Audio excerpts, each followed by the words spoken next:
The moon cast feeble shadows on the twisted trees as I stumbled along the desolate path, surrounded by an oppressive silence broken only by the rustle of unseen creatures in the underbrush.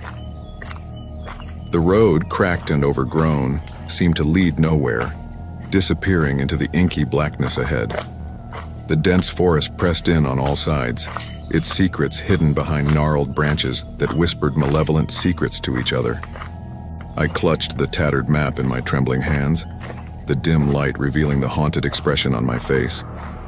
Each step echoed in the eerie stillness, amplifying the fear that clawed at the edges of my sanity. The air grew colder with each passing moment, seeping into my bones like the chill of unseen specters. As the wind moaned through the skeletal branches, a distant, echoing laughter reached my ears, chilling me to the core. My pace quickened involuntarily, heart pounding in my chest. Shadows danced on the periphery of my vision, and I could feel unseen eyes watching me from the depths of the forest. Alone and scared, I pushed forward, the road stretching endlessly before me. The oppressive darkness swallowed my surroundings, and with each step, I couldn't shake the feeling that the forest itself was closing in.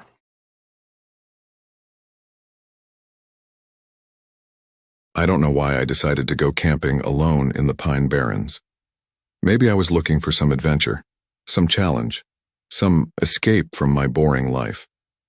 Maybe I was just being stupid, but I never expected to encounter the devil himself. The first night was uneventful. I set up my tent near a stream, cooked some beans over a fire, and enjoyed the silence of nature. I read a book by Stephen King, one of my favorite authors, and felt a thrill of fear as I imagined his monsters lurking in the dark. I fell asleep with a smile on my face, feeling brave and adventurous.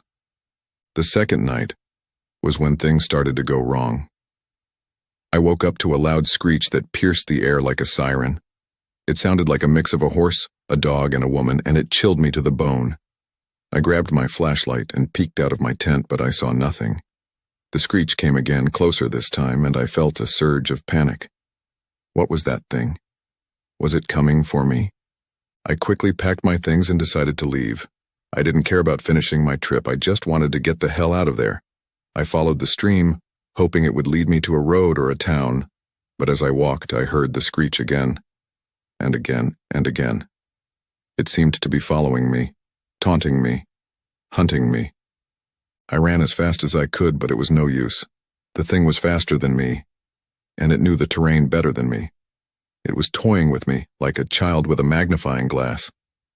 I heard its cries encompass my every turn, encircling my auditorial periphery. It was everywhere and nowhere at the same time. I stumbled, tripping over a boulder, dropping my flashlight and my backpack. I scrambled to get up, but it was too late. The red-eyed, fanged creature was on me, pinning me down with its claws, saliva dripping off its yellow teeth.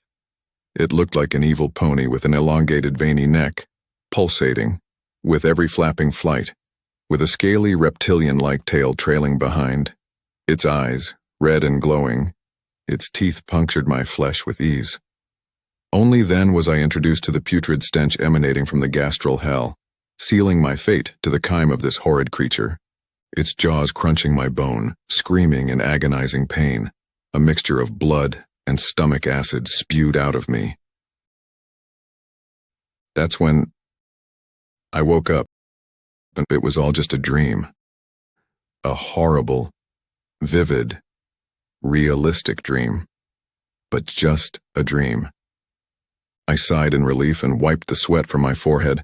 I looked around and saw that I was still in my tent, near the stream, in the pines. Nothing changed. Wait, what was that?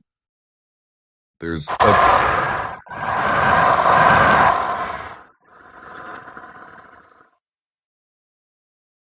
You won't believe me.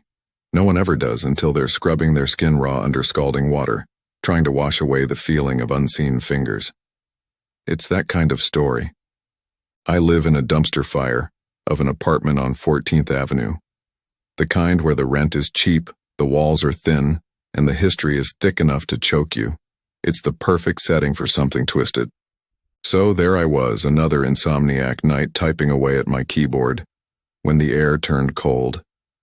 Not the, oh, the heater's off again, kind of cold.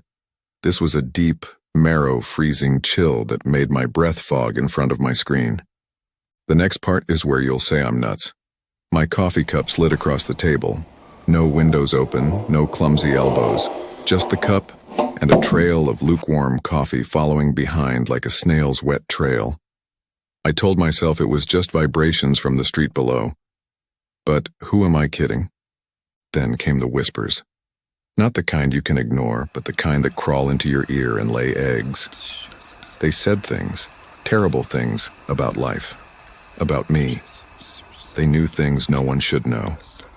I did what any sane person would do.